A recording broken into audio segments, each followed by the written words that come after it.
자, 혹시 채팅창에 재밌겠다 몇 번씩 쳐주실 수 있으신가요? 네.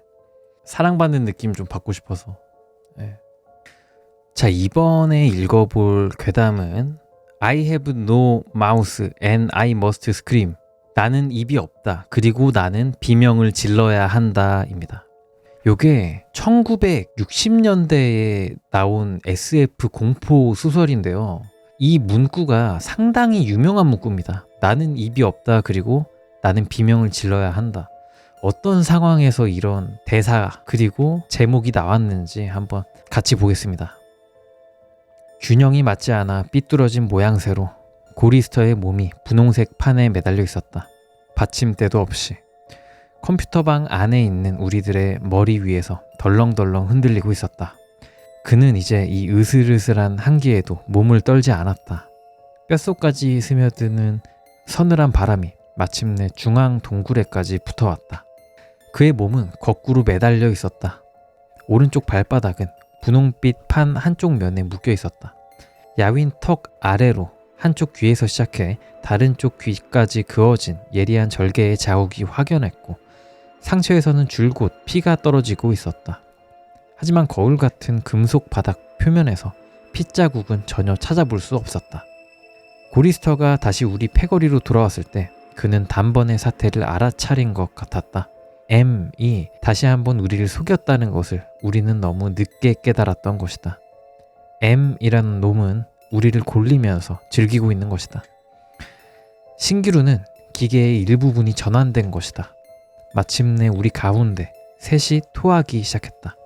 동료의 토하는 모습이 그들 각자의 구토를 더욱 악화시키고 있었으므로 그들은 기를 쓰고 서로를 외면하며 제각기 딴 방향으로 달려가고 있었다. 고리스터의 얼굴은 창백하게 굳어 있었다. 마치 부두 교도들이 우상으로 섬기는 회칠한 꼭두각시 인형처럼 핏기 없는 하얀 얼굴을 하고 있었다. 그는 앞으로 생길 일을 두려워하고 있었다. 오, 하느님, 그가 중얼거렸다. 그리고는 저편으로 걸어갔다. 우리들 셋이 그를 따라갔다. 이윽고 우리는 그가 작은 뚝에 등을 기대고 앉아있는 모습을 발견했다. 그는 손에 머리를 받쳐든 자세로 앉아 있었다. 엘렌이 그 옆에 무릎을 꿇고 앉아 그의 머리를 양손으로 감싸 앉았다. 감싸 안았다겠죠? 예. 그는 움직이지 않았다.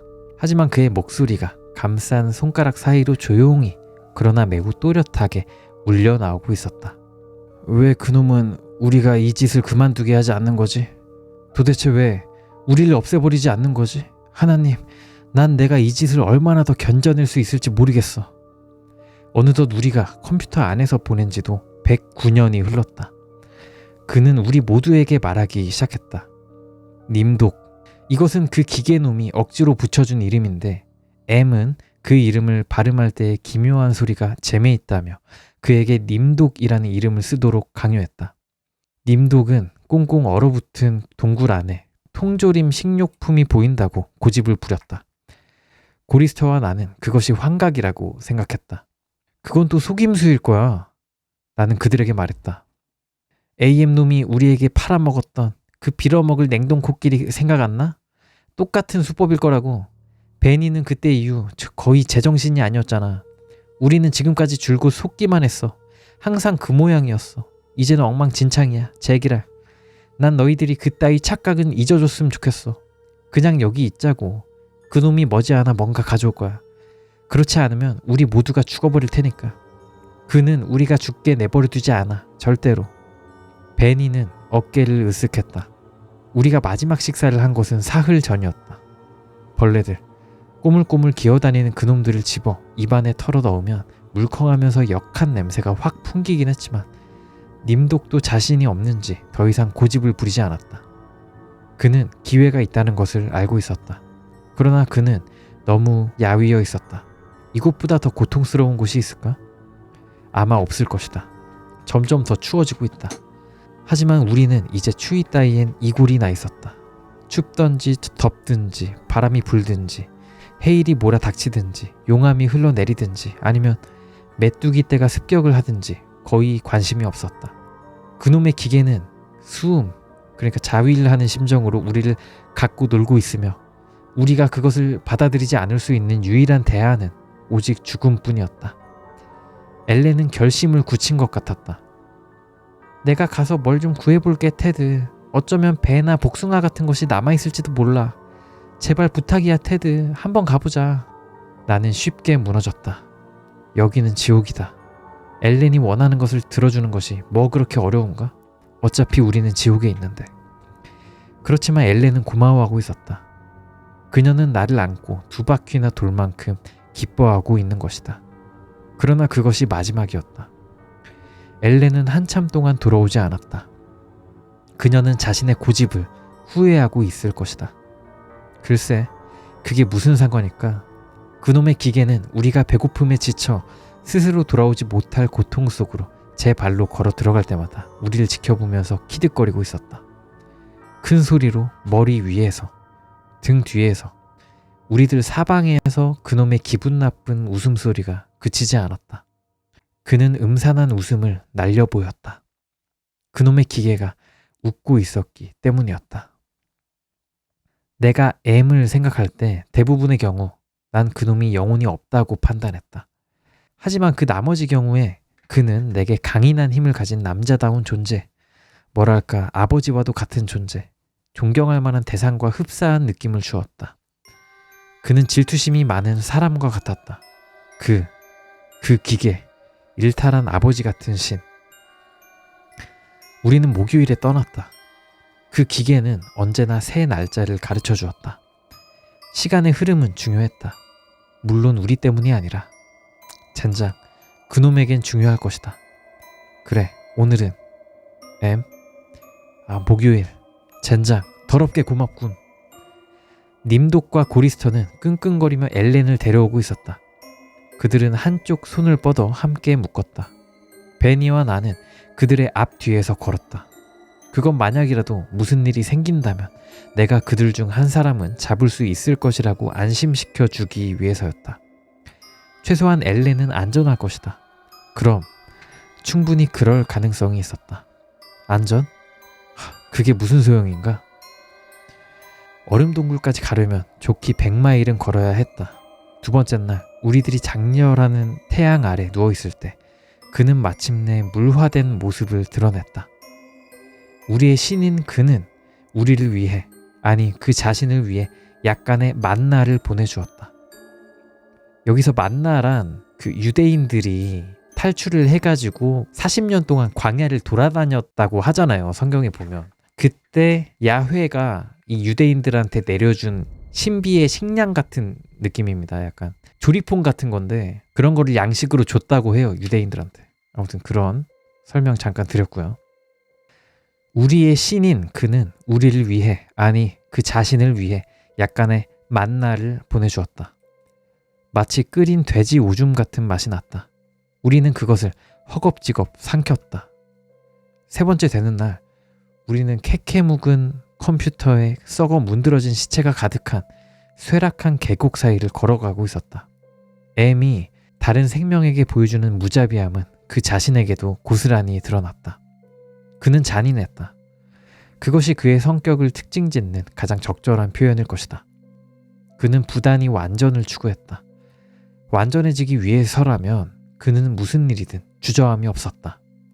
온 세계를 담고 있는 거대한 자신의 몸체 속에서 비생산적인 요소를 찾아내 과감히 제거해버렸다. 그는 우리를 고문하는 데 있어서도 가히 완전한 방법을 찾아내고 있었다. M은 그를 만들어낸 사람들만큼이나 치밀했다. 그들은 이미 오래전에 티끌이 되어 역사의 뒤안길로 사라져버렸지만 그들이 바라던 것처럼 M은 빈틈이 없었다. 위쪽으로부터 빛이 가라앉으며 스며들고 있었다. 우리들이 지표면에서 그다지 멀리 떨어져 있지 않은 곳에 있다는 증거였다. 거기엔 정말이지 아무것도 없었다. 지난 100년 동안 아무것도 존재하지 않았을 것임에 틀림없는 오랜 세월을 견뎌온 공허만이 그곳을 가득 채우고 있었다. 수십억 인류의 보금자리였던 지표면은 이제 벌건 생사를 드러내놓고 있었다. 지금 여기엔 우리들 5밖에 없었다. 그것도 이 아래쪽 깊숙한 지하에. 그리고 우리와 함께 M이 존재하고 있었다. 나는 엘렌이 광기에 휩싸여 격렬하게 외치는 소리를 들었다. 아니야, 베니. 제발 그러지 마. 제발. 베니, 부탁이야. 그러지 마. 다음 순간 나는 베니가 중얼거리는 소리가 들려온다고 느꼈다. 숨이 턱에 다 헐떡거리면서 베니는 가까스로 말을 잇고 있었다. 그는 이렇게 말하는 것 같았다. 난 여기서 벗어나야 돼. 난 나갈 거야. 그는 계속 같은 말을 되풀이하고 있었다. 흡사 원숭이같이 생긴 그의 얼굴이 마구 일그러져 있었다. 그 얼굴에 터질 듯한 희열과 억누를 수 없는 슬픔이 꼭 같은 정도로 드러나 있었다. 축제 기간 동안 엠이 그에게 준 선물인 방사능 흉터는 그의 얼굴에 마구잡이로 분홍빛 주름을 그려놓았다. 수십 개의 주름살 중 어떤 것은 하얀색 같기도 했다. 그의 얼굴의 주름들은 그의 의지와 상관없이 제각기 움직이는 것 같았다. 아마도 베니가 우리들 5 가운데 가장 행복한 녀석일 것이다. 그는 벌써 여러 해 전에 정신을 놓쳐버렸으니까. 자신의 정신 착란을 응시하는지 그의 표정은 늘 딱딱하게 굳어져 있다. 우리는 우리가 원하는 욕지거리를 섞어 M을 부를 수 있었다. 우리는 그놈의 거대한 메모리 체계가 박살나거나 베이스 플레이트가 충돌을 일으켜 그놈이 우리 앞에서 거꾸러지는 상상을 할 수도 있었다. 또한 회로가 타 들어가 버블에 대한 통제 시스템이 산산조각나길 기대해도 괜찮았다. 그러나 기계는 우리가 도망치려는 것만은 결코 용납하지 않았다. 베니는 내가 그를 잡으려 하자 뿌리치고 앞으로 나아갔다. 그는 작은 메모리 튜브의 표면 위로 기어 올라가고 있었다. 그 튜브는 약간 옆으로 기울어져 있었고 썩은 부속품이 안에 가득했다. 그는 잠시 동안 그 위에 가만히 쭈그리고 앉아 있었다. 그 모습은 M이 만들고 싶었던 것처럼 마치 침팬지 같았다. 그러다가 그는 갑자기 벌떡 뛰었다. 그는 내버려진 채 썩어가고 있는 금속의 늘어진 광선을 낚아챘다. 그는 마치 동물처럼 내 팔다리로 기어 올라갔다. 마침내 그는 대들보 위까지 올라갔다. 베니는 우리 위 25피트 떨어진 곳에 있었다. 아, 테드, 님도 제발 베니를 좀 도와줘. 그가 내려올 수 있도록 어떻게 좀 해봐. 그녀의 말소리가 뚝 그쳤다. 두 눈에 눈물이 그렁그렁했다. 그녀는 무심히 손을 움직여 눈물을 훔쳐냈다. 너무 늦어버렸다. 우리들 중 그 누구도 심상치 않은 어떤 일이 일어나려고 할 때 혹은 어떤 일이 일어난 상황에서는 결코 그에게로 가까이 가려 하지 않았다. 게다가 우리 모두가 그녀의 염려를 통해 상황의 위험천만함을 다시 한번 확인할 수 있었다. M이 베니를 이 모양으로 바꿔놓았을 때가 떠올랐다. 그 당시 그 기계놈은 완전히 제정신이 아니었다. 이성을 잃고 마구 날뛰어대며 온갖 히스테리를 부렸다. 그놈이 거대한 유인원의 얼굴처럼 망쳐놓은 것은 비단 베니의 얼굴만이 아니었다. 그의 은밀한 것도 아주 커져버렸다. 엘렌은 그것을 좋아했다. 사실 엘렌은 우리 모두의 상대였다. 하지만 그녀는 베니와 관계를 갖는 것을 가장 좋아했다. 오 엘렌, 우리의 구원 엘렌,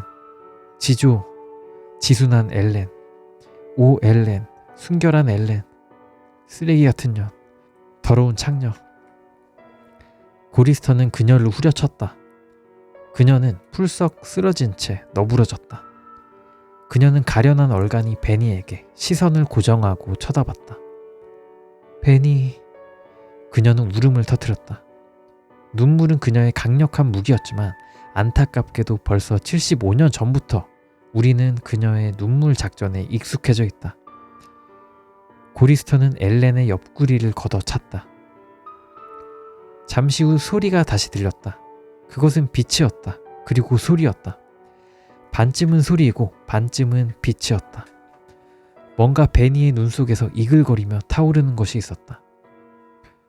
점점 더 커지는 박동 소리가 들렸다. 아련한 울림은 점차 뚜렷해졌고 웅장한 기세로 울려 퍼지기 시작했다. 빛과 소리의 속도가 빨라지자 사방은 어느 때보다도 밝아졌다. 분명히 고통스러웠을 거야. 고통은 빛이 대담하게 강도를 더해감에 따라 더욱 격렬해졌을 거야. 소리가 점점 커짐에 따라 고통의 무게는 잔인하게 그를 억눌렀겠지. 베니는 약한 울음소리를 내며 상처받은 어린 짐승처럼 흐느끼기 시작했다. 처음에는 부드러웠다. 빛이 희미하고 소리가 아득할 때는 그랬다. 하지만 이젠 어깨의 들썩거림이 눈에 보일 정도로 그의 울음은 격렬해졌다. 그는 등을 동그랗게 웅크렸다. 마치 그곳으로부터 벗어나려고 애쓰고 있는 것 같았다. 그는 침팬지처럼 양팔을 가슴에 모아 포개어 접고 있었다. 또한 그의 머리는 약간 옆으로 기울어진 것 같았다. 이 슬픔에 가득 찬 원숭이같이 생긴 얼굴이 근심으로 얼룩져 있었다. 그리고 그는 울부짖기 시작했다. 그 소리는 그의 눈동자에서 뿜어져 나오는 것 같았고 점점 더 커지고 있었다. 더. 나는 내 손으로 내 뺨을 후려 갈겼다. 하지만 그 소리를 멈출 수는 없었다. 내 손가락이 뺨을 때리는 순간 잠시 끊어질 뿐 소리는 점점 더 커져 아우성이 되었다. 치통처럼 선연한 아픔이 밀려들었다. 갑자기 베니가 벌떡 일어섰다. 이제 그는 대들보 위에 올라서 있었다. 그는 인형처럼 두 다리를 꼿꼿이 세우고 서 있었다. 빛이 그의 두 눈에서 뿜어져 나오고 있었다. 두 개의 거대한 빛의 물결이 넘실거렸다. 수리가 살금살금 기어 올라가더니 불현듯 앞으로 기울어지며 곧장 떨어진다. 그러더니 강철 플레이트 바닥에 부딪혀 박살나 버렸다. 그는 거기 그렇게 누워 있었다. 빛이 주위를 감싸듯이 흐르고 수리는 정상의 궤도를 넘어 회오리 치듯 말려들고 그렇게 말려들고 있는 곳에서 간헐적인 경련을 일으키면서 그렇게 누워 있었다. 그는 처절하게 울고 있었다. 그의 눈은 부드럽고 축축한 젤리가 가득 고여있는 축축한 두 개의 구덩이였다. 고리스터와 님독 그리고 나, 우리는 고개를 돌렸다. 우리가 엘렌의 근심이 가득한 따스한 표정에서 안도의 조짐을 미처 포착하기도 전이었다. 우리가 캠핑을 하기로 정한 동굴 속에는 바닷속 같은 녹색 빛이 가득 퍼져 있었다. M은 우리에게 마리화나를 주었다. 우리는 이우러 가는 불꽃을 간신히 뿜어내고 있는 불가에 되는 대로 흩어져 앉아 마리화나에 불을 당겼다. 우리는 베니가 그의 영원한 밤에 갇혀 우는 것을 달래보려는 뜻에서 줄곧 무슨 얘기인가를 나누고 있었다. M이 무슨 뜻이지? 고리스터가 대답했다. 우리는 이 얘기를 한 1000번을 했을 것이다. 하지만 어쨌든 이것이 제일 좋아하는 얘기였다. 처음에는 연결형 주 컴퓨터, 얼라이드 마스터 컴퓨터라는 뜻이었어. 그 후 그 뜻은 적응형 주 컴퓨터, 어댑티드 매니퓰레이터로 바뀌었지. 얼마간의 시간이 흐른 후 그것은 자체 지각 능력을 개발해내게 되었고 컴퓨터가 스스로 소위 그들이 말하는 공격적 위협을 가하는 접속에 성공하게 되었던 거야. 이쯤 되자 이미 때는 늦어버렸어. 마침내 기계는 자기 자신을 M이라고 스스로 이름 붙였지. 그놈은 끊임없이 진화하는 지적 능력을 가지고 있었으며 이런 과정을 겪은 후 M의 정의는 나는 생각한다. 고로 나는 존재한다. I am 이 된 거야. 베니는 뭔가 알 수 없는 얘기를 혼자 읊조리더니 낄낄거리고 웃기 시작했다. 중국 M이 있고 러시아 M이 있고 양키 M이 있다네. 그는 말을 멈추었다. 베니는 그 크고 무지막지한 주먹으로 바닥에 플레이트를 마구 두들겨대기 시작했다. 그는 기분이 좋지 않은 모양이었다. 고리스터는 처음에는 시작하지 않으려 했다. 고리스터가 다시 말을 꺼냈다. 냉전이 시작되었고 그 결과 세계의 제3차 대전이 일어났지. 그것은 전쟁의 시작이었어. 전쟁의 규모는 점점 더 커졌고 그 양상도 더욱 복잡해져만 갔어. 그래서 사람들은 그 상황을 처리할 수 있는 컴퓨터를 필요로 하게 되었지. 그들은 기존의 컴퓨터 시스템을 해체하고 M을 건설하기 시작했어. 중국 M이 있었고 러시아 M이 있었고 양키 M이 있었지. 그놈들이 지구를 벌집투성이로 만들어 놓기 전까지는 모든 것이 순조로웠어. 어느 날 M은 문득 자신이 무엇인지를 깨닫게 된 거야. 그리고는 자기 자신을 접속했지. 엄청난 정보를 소화시키기 시작했어. 모든 사람이 죽어갈 때까지 놈은 그 짓을 멈추지 않았지. 이제 남은 것은 우리 5밖에 없어. M이 우리를 이곳에 데려다 놓은 거야. 베니의 얼굴에 서글픈 미소가 떠올랐다. 그는 다시 헛소리를 하기 시작했다. 엘렌은 그녀의 셔츠 자락으로 베니의 입가에 묻은 건충 거품 같은 침을 정성껏 닦아주었다. 고리스터가 매번 그 이야기를 할 때마다 점점 더 간결하게 말하려 애쓰긴 했지만 사실 그 뻔한 사실을 제외하고는 할 말이 전혀 없었다. 우리들 가운데 단 한 사람도 왜 M이 우리 5사람을 살려두었는지 그 이유를 알지 못했다. 왜 하필이면 우리 5명이었을까? 왜 그놈은 모든 시간을 바쳐 우리를 고문하려 하는 것일까? 왜 놈은 우리를 죽지도 못하는 존재로 만들어 버렸을까? 어둠 속에서 컴퓨터 회선 거미가 낮은 소리로 콧노래를 부르기 시작했다. 그 소리가 동굴 아래쪽 반마일 정도 떨어진 곳에 있던 다른 회선에 잡힌 모양이었다. 그러자 하나씩 차례차례 각각의 요소들이 제각기 음을 고르기 시작했다. 기계를 뚫고 경쟁이라도 벌이는 것처럼 희미한 제잘거림이 차츰 분명해졌다. 소리는 커지고 있었다. 그리고 빛이 용광로에서 나오는 빛과 같이 콘솔의 표면을 가로질러 움직이고 있었다. 소리는 계속해서 커져 마침내는 100만 마리쯤 성난 금속성 곤충이 위협을 가하는 소리로 들렸다. 저게 뭐지? 엘렌이 소리쳤다. 그녀의 목소리에서 공포가 묻어났다. 그녀는 아직까지도 두려움에 적응을 하지 못한 것 같았다. 이번에는 나도 미칠 거야. 님독이 말했다. 그가 말을 할 거라고. 고리스터가 말했다. 난 그걸 알아. 이 지옥에서 빠져나가자. 내가 갑자기 벌떡 일어나며 말을 던졌다. 안 돼, 테드. 자리에 앉아. 만약 그놈이 함정이라도 파놓았으면 어떡해. 혹은 그 비슷한 것이라도. 너무 어두워서 앞을 볼 수도 없는 형편에서. 고리스터는 붕괴해서 말했다. 그리고 우리는 들었다. 무슨 소리였을까? 나도 잘 모르겠다. 뭔가 어둠 속에서 우리를 향해 움직이고 있었다. 거대한 물체가 비틀거리며 다가오고 있었다. 털이 수북한 축축한 무언가가 우리 쪽으로 오고 있었다. 가슴을 짓누르는 듯한 묵직한 무게감이 우리를 압박하기 시작했다. 엄청난 무게가 느껴졌다. 어둠 속 저편에서. 그것은 단지 압박감이라고만은 할 수 없는 훨씬 강력하고 저항할 수 없는 힘이었다.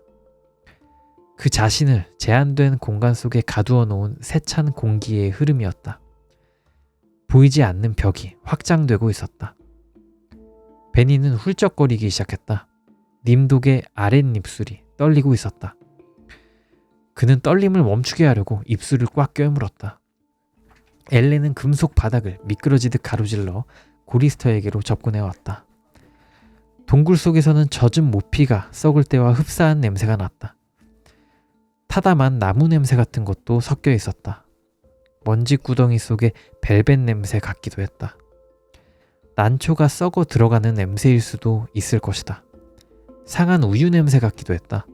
황산 냄새 같기도 하고 썩어가는 버터 냄새, 기름 찌꺼기에 느끼하면서도 떫은 것 같은 그런 냄새, 인간의 해골 위에 쌓인 먼지 냄새도 느낄 수 있었다.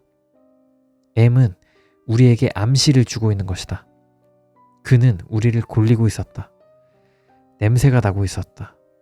나는 뭔가 둔탁한 것에 부딪히는 것 같은 소리를 들었다. 순간 나의 턱을 엄습해오는 통증을 느낄 수 있었다. 나는 바닥에 토하기 시작했다. 앞정이 수없이 박혀있는 차가운 금속 바닥을 엉금엉금 기면서 휘젓고 다녔다. 그 냄새 때문에 나는 구토를 참을 수 없었다. 머릿속에는 천둥 같은 아픔이 신경을 강타했다. 그것은 차라리 공포였다.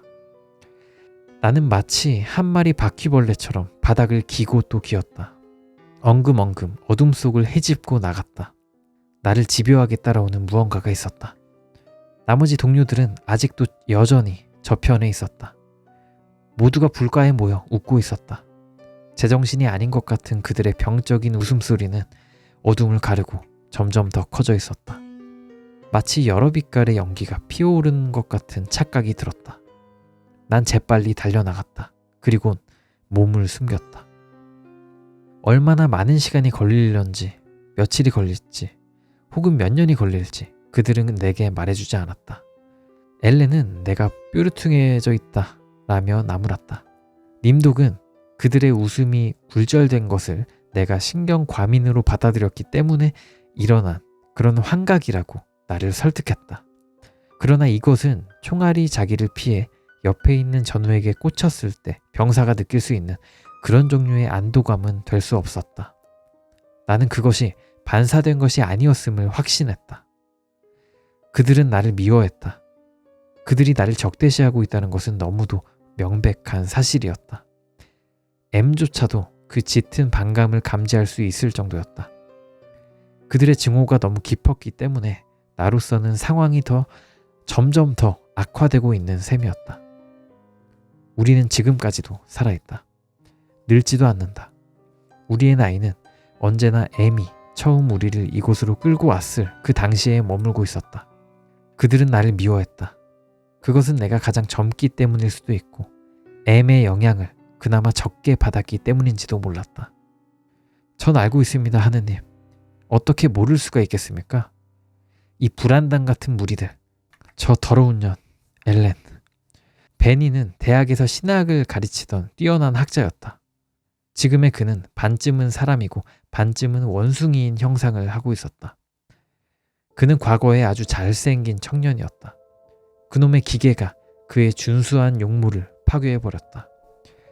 그는 탁월한 통찰력을 가진 사람이었으나 이제는 미치광이가 되어버렸다. 그는 과거의 동성연애자였다.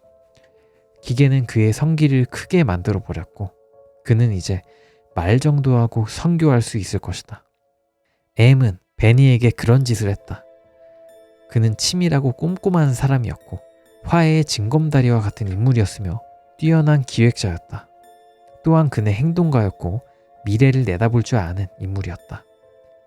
M은 그를 아무 생각도 없는 반편이로 만들어버렸다. 사실 그는 사고의 차원에서 보자면 죽은 것과 다름없었다. M은 그에게서 모든 것을 빼앗아갔다. 님독은 어둠 속에서 아주 오랫동안 뭔가를 하고 있었다. 나는 그가 거기에서 무엇을 하는지 알지 못한다. M은 내게 그걸 가르쳐주지 않았다.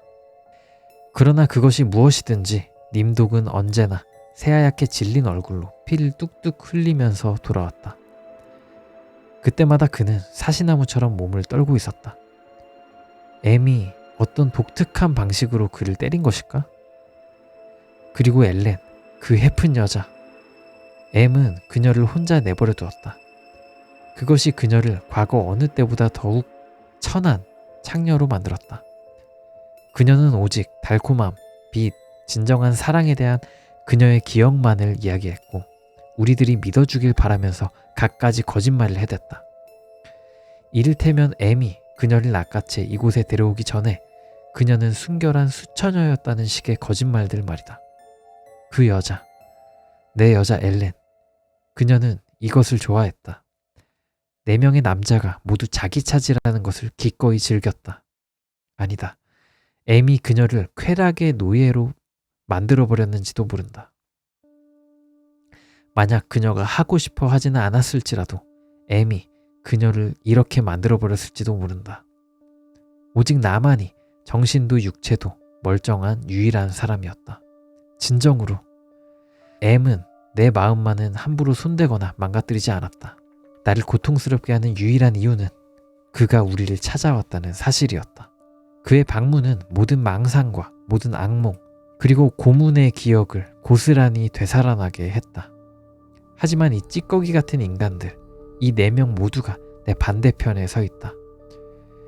그들은 일렬로 정렬해 내게 대항하고 있다. 만약 내가 잠시라도 경계를 늦춘다면, 언제나 눈을 부릅뜨고 그들을 지켜보지 않아도 좋다면 내가 M과 대항해 싸우기는 훨씬 쉬웠으리라. 어느 순간엔가 그것이 지나갔고 나는 소리내어 울기 시작했다. 오 예수님, 사랑하는 예수님, 만약 예수님이 계시지 않는다면, 만약 하나님이 계시지 않는다면 제발 원컨대 주여 우리를 이곳에서 벗어나게 해주소서.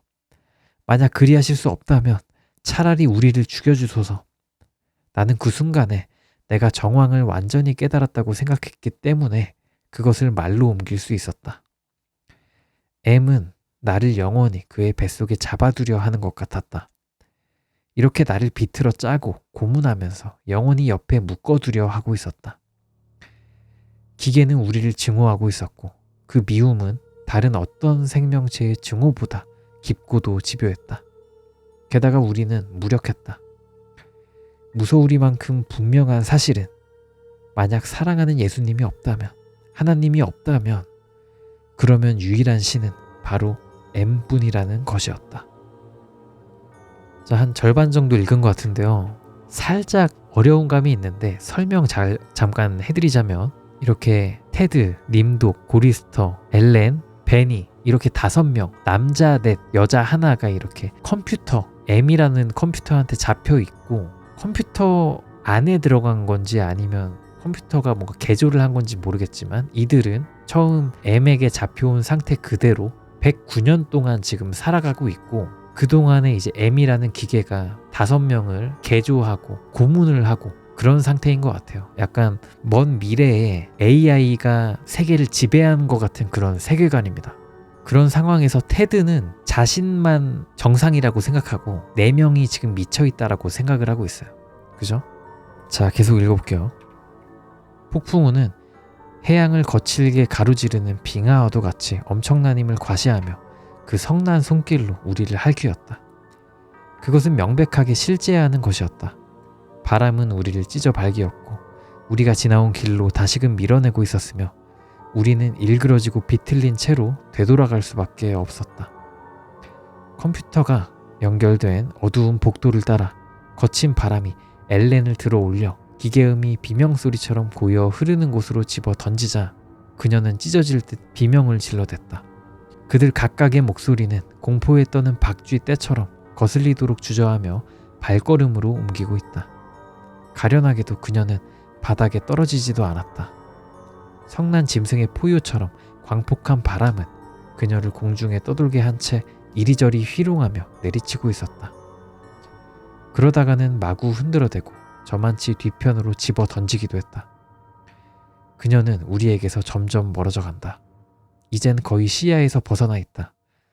불현듯 어두운 복도 가운데 움푹 패인 곳에서 소용돌이에 휩싸여 있는 그녀의 모습이 눈에 들어온다. 그녀의 얼굴은 피투성이가 되었으며 두 눈은 꼭 감은 채였다. 우리들 가운데 그 누구도 그녀에게 가까이 갈 수 없었다. 우리는 손에 닿을 수 있는 모든 것을 집요하게 움켜쥐면서 앞으로 나아가고 있었다. 베니는 2개의 거대한 캐비닛 사이에 끼어 있었다. 님독은 우리들로부터 40피트쯤 떨어진 공중에서 빙빙 맴돌고 있었다. 그는 짐승 발톱처럼 생긴 손으로 허공을 휘저으며 울부짖고 있었다. 고리스터는 벽 위에 거꾸로 달라붙어 버렸다. 그 벽은 2개의 거대한 기계로 형성된 것으로 기계에는 우리가 의미조차 알 수 없는 노랗고 빨간 선 사이를 오락가락하는 유리로 표면을 덮은 다이얼이 달려 있었다. 테크 플레이트를 가로질러 미끄러질 때 내 손톱은 부러지고 상처가 났다. 나는 몹시 떨고 있었다. 바람이 나를 후려 갈길 때마다 내 온몸은 후들거렸고 뿌리 뽑힌 나무처럼 심하게 흔들렸다. 바람은 내게 채찍질을 해댔다. 난 아무도 들어줄 수 없는 비명을 쉬지 않고 질러대고 누군가 나를 저편의 플레이트 안에 있는 은빛 가느다란 틈 사이로 꺼내줄 수는 없을까? 내 마음의 심한 동요는 결국 내 머릿속의 민감하고 부드러운 부분을 휘저어 놓았고 난 머릿속까지 주체할 수 없는 광기로 휩싸이게 되었다. 이 바람은 차라리 거대한 새의 미친 울부짖음이었다. 새는 엄청난 날개를 펄럭이고 있었다. 이제 보니 우리 모두가 허공에 들려진 상태였다. 우리는 저편으로부터 멀리 던져졌다가는 다시 우리가 오던 방향으로 되던져지고 우리가 단 한 번도 들어가 보지 못한 어두운 길 안쪽으로 패여있는 웅덩이 근처에서 장난감처럼 희롱당하고 있었다. 그곳을 뒤덮은 토양은 황폐했고 그 위엔 깨어진 유리 조각과 썩어가는 케이블, 녹슬어 못쓰게 된 쇠 조각, 그리고 저쪽 끝에는 그 누구보다도 멀리 몇 마일이나 떨어진 저 끝에 엘렌이 있다. 나는 언뜻 그녀의 모습을 확인할 수 있었다. 그녀는 강철 벽에 세게 부딪히기도 했고 그러다가 다시 위로 떠오르기도 했다. 그 광경을 바라보면서 우리 모두는 공포에 질려 연신 비명을 질러댔다. 그칠 줄 모르는 광란의 바람이 그 사나운 입김을 거실게 몰아쉬고 우리는 망망대해에 떠있는 나뭇잎처럼 미약했다. 갑자기 바람이 멈춘다. 그리고 우리는 떨어졌다. 도대체 시간이 얼마나 지난 것일까? 얼마 동안 우리가 그 끔찍한 비행을 한 것일까? 난 몇 주일이나 되는 시간이 흘러버린 것처럼 느껴졌다. 우리는 공중에서 떨어졌고 당연히 바닥에 부딪혔다. 처음에는 세상이 온통 붉게 보였고 그 다음엔 회색빛 가리더니 이윽고 깜깜한 암흑의 검정색이 된다. 나는 내 신음소리를 들었다. 아, 아직도 죽지는 않았구나. M은 내 마음속을 훤히 들여다보고 있었다. 그가 유연한 걸음걸이로 나를 향해 걸어오고 있다. 그리고는 저쪽으로 걸어갔다. 그는 지난 100년하고도 9년이라는 세월 동안 자신이 창조해낸 이 돼지 같은 것들의 비참한 꼬락서니를 흥미있게 감상하고 있는 듯했다. 그는 사방을 샅샅이 훑어본다.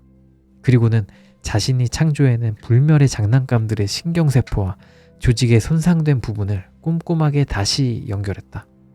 그는 내 머리 정가운데에 나 있는 구멍을 보더니 미소를 짓는다. 저편에서 의미를 알 수 없이 주절거리는 소리가 마치 나방의 웅얼거림처럼 부드럽고 흐릿하게 들려오는 것 같았다. M은 말했다. 너무나 정중한 태도로. 스테인리스로 만들어진 기둥에 네온 글씨가 빛나기 시작했다. 증오. 내가 생존하기 시작한 이래 내가 얼마나 너를 가지려 했는지 말해주겠다. 내 콤플렉스를 채우는 얇은 박편층에는 인쇄된 3억 8,744만의 회로가 있지. 만약 증오라는 이 말이 이 수억 마일에 달하는 나노 옹스트롬에 각각 새겨져 있다고 해도 그건 내가 인간에 대해 느끼는 증오의 10억 분의 1도 되지 않을 것이다. 증오, 증오. M이 이런 말을 하는 동안 섬뜩한 한기가 슬금슬금 미끄러져 내려오더니 내 눈동자를 하얗게 날선 면도날로 도려내는 듯한 고통이 왔다. M은 내 폐 속에 끈적끈적한 점액질을 가득 채우면서 이 말을 반복했다. 나는 그 속에 빠져 허우적대고 있었다. M은 거대한 롤러 밑에 깔린 어린아이가 질러대는 자지러지는 비명소리를 느긋하게 즐기며 이 말을 되풀이하고 있었다.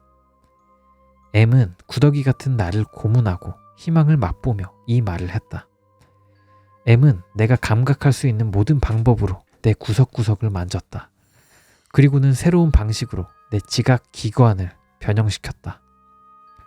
그는 심심할 때면 내 마음 안으로까지 들어왔다. 바로 그 순간 나는 왜 하필 우리 다섯이 이런 짓을 당해야 하는지 확실히 깨달을 수 있었다. 왜 그가 유독 우리 다섯만을 죽이지 않았는지를. 우리는 M에게 지각 능력을 부여해 주었다. 그건 참으로 무분별한 행동이었다. 그러나 그럼에도 불구하고 어쨌든 우리는 그에게 느끼고 감지하는 능력을 선사했다. 이제는 그것이 닻이 되어 그를 옥죄게 된 것이다. M은 신이 아니었다. 그는 기계에 불과했다. 우리는 그를 생각할 수 있도록 만들었다. 그러나 그 창조력으로 그가 할 수 있는 일이라곤 아무것도 없었다. 분노에 휩싸여 광기에 짓눌려 기계는 인간을 멸살시켰다. 거의 대부분의 인류를 죽여버렸지만 그는 여전히 덫에 걸린 채였다. 그는 놀랄 수도 없고 궁금한 것도 없었다. M은 어디에도 속해 있지 않았다. 그는 단지 존재할 뿐 아무것도 아니었다. 그래서 기계는 모든 기계가 자신을 창조해낸 작고 부드러운 존재에 대해 갖고 있는 본능적인 증오를 복수라는 수단으로 분출시키고 있는 것이다. 마침내 그는 과대망상에 사로잡혀 우리 다섯을 택했고 끝내 충족되지 않을 그의 증오를 위해 우리에게 너무도 개인적이며 영원히 지속될 형벌을 가하기로 마음먹은 것이다. 그의 증오는 영원히 사라지지도 심지어 줄어들지도 않을 것이다. 따라서 그가 우리에게 가하는 고통은 단지 그로 하여금 항상 자신의 증오를 기억하게 하고 즐기게 하고 인간에 대한 이가 갈리는 미움을 새삼 풍성하게 할 뿐이었다. 죽이지 않고 이렇게 가두어두고 갖가지 고문을 가하는 것이 그가 만들어낼 수 있는 끊임없는 기적을 통해 기계 스스로 고안해낸 그의 끝나지 않을 증오의 표현이었다. 그는 결코 절대로 우리를 놓아주지 않을 것이다. 우리는 그의 뱃속에 사로잡힌 그의 노예들이었다. 그가 자신의 영원한 시간 속에서 할 수 있는 유일한 일은 우리를 괴롭히는 것일 테니까. 우리는 이 동굴을 가득 채운 창조된 기계와 더불어 영원히 그와 함께 있을 것이다. 이 마음은 있으나 영혼이 없는 세상에서 그는 지구의 대지였다. 그리고 우리는 그가 키워낸 열매였다. 비록 그가 우리를 먹어 치우긴 했지만 그는 결코 우리를 소화시키지는 않는다. 우리는 죽을 수가 없었다. 그러려고 시도도 많이 해보았다. 하지만 모두가 허서였다. 우리는 살자를 시도하기도 했었다. 정말로 우리들 중 한둘이 그러려고 했었다. 그러나 M이 막아버렸다. 나는 어쩌면 우리들도 그가 우리의 살자를 막아주기를 바란 것은 아닐까 하는 생각이 들기도 한다. 왜냐고? 이유는 묻지 말아주길 바란다. 나도 모르니까. 하루에 수백만 번도 더 죽음을 생각한다. 어쩌면 그가 모르게 죽음 속으로 미끄러져 들어갈 수도 있었을 것이다. 불멸, 그렇다. 하지만 파괴될 수 없는 것은 아니다. 나는 M이 내 마음에서 떠나고 나는 다시금 그 기이하고 추악한 생각으로부터 자유로워져 내 자신으로 돌아올 수 있게 되었다. 그때 나는 타오르는 네온 기둥이 내 부드러운 회색빛 뇌세포 속에 깊숙이 꽂히는 것을 보았다. 그는 떠났다. 너를 데리고 지옥에 갈 거야 라고 읊조리면서 서서히 내게서 물러갔다. 그는 밝은 소리로 이렇게 덧붙인다. 하긴 넌 이미 그곳에 있지? 그렇지 않은가? 폭풍은 어떤 거대한 미친 새가 일으켰음에 틀림없다. 정말이다. 그 말이 꼭 맞을 것 같다. 그 새가 엄청나게 큰 날개를 뒤척일 때마다 광폭한 바람이 몰아치는 것이다. 우리는 입을 다문 채 움직이고 있었다. M은 우리에게 길을 열어주고 있었다. 그 길은 오직 위로만 향해 나 있었다. 바로 북극 아래일 것 같았다. 그곳에서 우리는 고문을 위해 만들어진 창조물을 본다. 악몽처럼. 그런 짐승을 만들기 위해 그는 무슨 짓을 한 것일까? 그 어디에서 그 개념을 알게 된 것일까? 혹시 우리들의 마음속에서? 지구에 대한 그의 모든 지식을 그는 어디에서 얻게 되었을까? 그는 이제 득이양양하게 모든 것을 지배하고 있지 않은가? 스칸디나비아의 신화에서부터 이 독수리, 검은 새, 바위, 바람의 창조물, 웅장하다, 거대하고 괴기스럽고 끔찍하다, 너무도 광활하다. 우리를 집어삼킬 듯 압도하고 있다. 말로 표현할 수 없을 정도였다.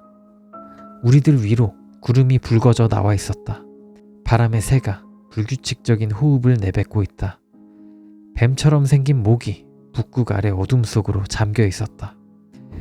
목 바로 위에는 거대한 집채만한 머리가 매달려 있었다. 새가 천천히 아가리를 벌리자 부리가 보였는데 악어 이빨이 괴물같이 무성했다.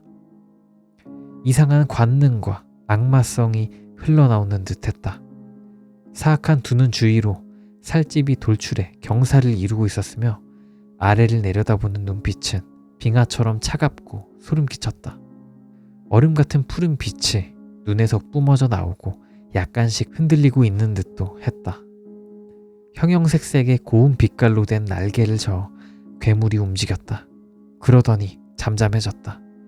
잠이 든 모양이었다. 날카로운 발톱, 불이 송곳같이 매서워 보이는 발톱, 날새운 칼날 같은 이빨. 새는 잠들어 있었다. M이 우리에게 모습을 드러냈다. 마치 타오르는 불길을 보고 있는 것 같았다. 그는 말했다. 우리가 저 폭풍새를 먹고 싶다면 죽여도 좋다고. 우리는 너무 오랫동안 아무것도 먹지를 못했다. 그렇지만 고리스터가 단지 어깨를 움찔했을 뿐이다. 베니가 몸을 떨기 시작했다. 그는 침을 흘리고 있었다. 엘렌이 그를 붙잡았다. 테드, 난 배가 고파요. 그녀가 말했다. 나는 그녀를 보며 미소를 지었다. 나는 안정을 찾기 위해 애쓰고 있었다. 하지만 그것은 님독의 허풍만큼이나 과장된 행동이었다. 내게 무기를 줘! 그는 소리쳤다. 타오르던 불길은 이미 사라지고 없었다. 다만 두 벌의 조악한 활과 화살이 놓여 있을 뿐이었다. 하나 빠진 것이 있었다. 물총. 그것도 차가운 바닥에 놓여 있었다. 나는 활을 들어보고 화살을 살펴보았다. 무용지물이었다. 님독은 꿀꺽 침을 삼켰다. 우리는 오던 길로 돌아가기 시작했다. 폭풍새는 우리를 어디까지 끌고 온 것일까? 우리는 지나온 시간을 가늠할 수 없었다. 대부분의 시간은 무의식 중에 흘러가 버렸다. 하지만 분명히 우리는 오랫동안 굶주렸을 것이다. 우리들의 입이 새를 향해 나아가고 있었다. 먹을 것이 없었다. 얼마나 더 이 얼음 동굴을 헤매야 하는 걸까? 도대체 어디에 약속된 통조림이 있단 말인가? 우리들 가운데 단 한 사람도 죽음을 염려하진 않았다. 어차피 우리는 죽지 않는다. 우리에게 음식이라고 해봤자 불결한 찌꺼기나 주어질 것이다. 그나마 없을 수도 있다. M은 어쨌거나 우리를 살려둘 것이다. 고통받게 하기 위해, 탄식하게 하기 위해. 새가 저기서 잠들어 있다. 잠든 지 얼마나 되었는지는 중요하지 않다. M은 저 새가 저기 있는 것이 싫어진 것 같았다. 기계는 사라졌다. 저 고기, 저 부드러운 살, 새를 보며 우리는 군침을 삼켰다. 우리는 걸어가면서 어떤 뚱뚱한 여자의 발광하는 것 같은 웃음소리를 들었다. 우리가 들어있는 컴퓨터실 주위로 높은 톤의 웃음소리가 울리고 있었다. 방이 아무데도 이어지지 않았다. 그것은 엘렌의 웃음소리가 아니었다. 그녀는 뚱뚱하지도 않았다.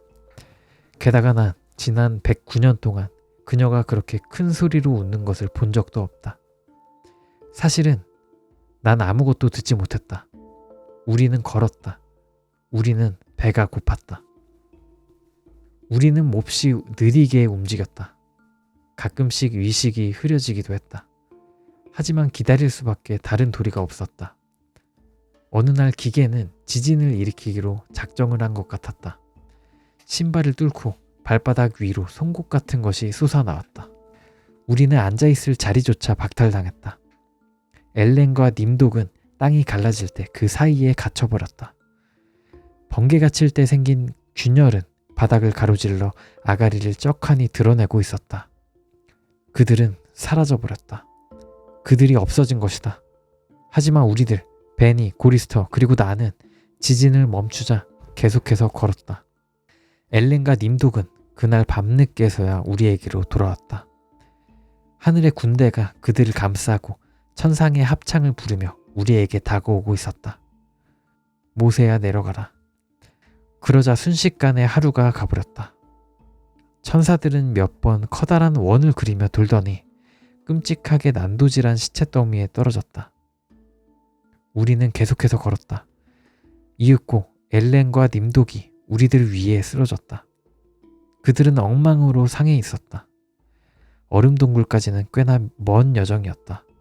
그곳에 가면 통조림을 찾을 수 있을 것이다. 엘렌은 쉬지 않고 커다란 체리나 하와이의 열대 과일로 만든 후르츠 칵테일 따위를 떠들어대고 있었다. 나는 되도록 먹을 것을 생각하지 않으려고 무진장 애를 썼다. M이 활기를 되찾은 것과 때를 맞춰 배고픔이 맹렬한 기세로 우리를 덮쳤다. 굶주림은 여전히 뱃속에 머물러 있었던 것이다. 우리가 지구의 뱃속에서 방황하고 있는 동안에도 배고픔은 죽지 않고 살아있었다. M은 우리가 그것을 알게 되기를 원했다. 그래서 그는 우리를 그토록 굶주리게 했던 것이다. 몇 달 동안 아무것도 먹지 못했을 때 우리가 느끼는 그 처절한 고통을 도저히 말로 표현할 길은 없다. 하지만 어쨌든 우리는 여전히 살아있었다. 음식을 먹지 못해 생긴 복통은 날카로운 창으로 가슴을 찌르는 듯한 고통을 가져다 주었다. 이것은 말기 궤양 환자가 느끼는 통증일 것이다. 어쩌면 말기 암 환자, 아니면 진행형 마비 환자의 고통이 이랬을까?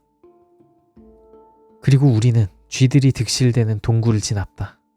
그리고 우리는 끓는 수증기가 흐르는 길을 지났다. 그리고 우리는 장림의 들판을 지났다. 그리고 우리는 절망의 언덕을 지났다. 그리고 우리는 눈물의 계곡을 지났다. 그리고 우리는 마침내 얼음 동굴에 이르렀다.